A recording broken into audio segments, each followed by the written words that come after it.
For more on the domestic political fallout here, let's turn to our political analyst, Richard Wolff. Richard, good evening. Good evening, Keith. If President Obama were to speak out to the extent that Republican leadership has indicated it wants him to, wouldn't Richard's point just then really come into play here that the U.S. would be the issue in Iran in that speech at 3:30 in the morning instead of Ahmadinejad or Mousavi? Well, yes, you would think that would be obvious by now, not least from the comments we're hearing, as Richard Engel eloquently explained, coming from Iran itself and from the regime. But even if you just ignore recent events, I mean, you'd have to ignore 3 or 4 decades of American engagement and disengagement with Iran. And now I've heard Republican officials saying recently, you know, the revolution was a long time ago. There are lots of young Iranians who know nothing about that period, so it's no longer really relevant. That's a bit like saying, you know, the British rule in America is no longer relevant, or the Civil War is no longer relevant. This is the organizing principle for Iranian politics over the last several decades.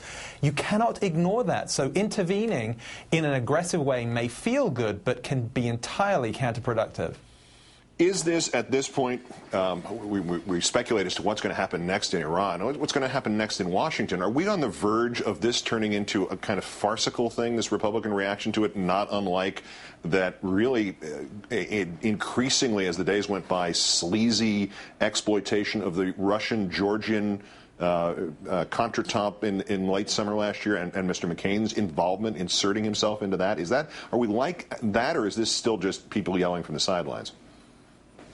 Oh, no, this has already moved on. I think it's not an unreasonable comparison, except that the stakes are that much higher. And look, just to roll back the tape a little bit, Iran after 9/11 was actually pretty cooperative with the Bush administration. And the door was slammed on that by, yet again, tough talk, by the rhetoric about axis of evil.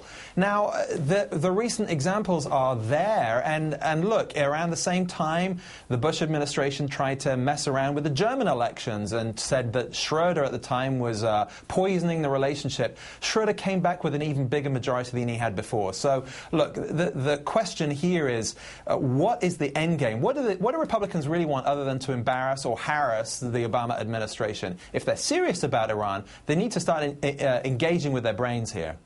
Are we then flashing back to that Vietnam idea? We have to free this village by destroying it. One way or the other, the Republican argument always comes back to, well, we got to invade or bomb or do something militarily.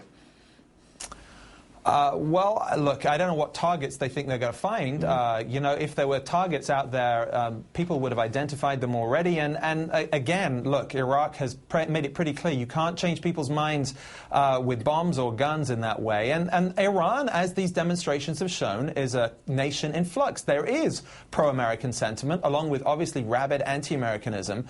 And, you know, to allow that to flourish requires, again, something more than just tough talk or bombs.